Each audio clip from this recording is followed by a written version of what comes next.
দর্শক আসসালামু আলাইকুম, RS অটো বাইক গ্যালারির সেল আপডেট। এই গাড়িটা হচ্ছে একটা হিস্টোরি আছে।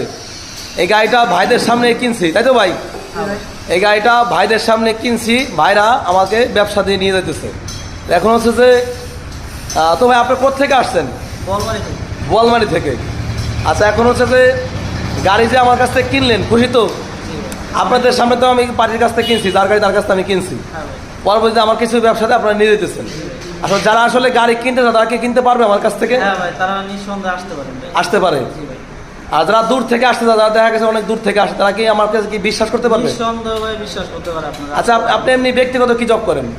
আমার জেমস পার্লার আছে ঢাকায়। ও আচ্ছা। আর আপনি তো মানে মূলত গাড়ি চালাইতেও পারেন না, গাড়ি কিনেই চালাবেন? না, আমার বন্ধু চালাইতে আসছে, হঠাৎ করে মানে নিয়ত করছে যে গাড়ি একটা কিনে নিই। এখন হচ্ছে যে আমাদের লোক যে আপনাদের পোষা দিয়ে আসবে বাড়ি ভাড়া একদম সরাসরি। তো দর্শক, যাদের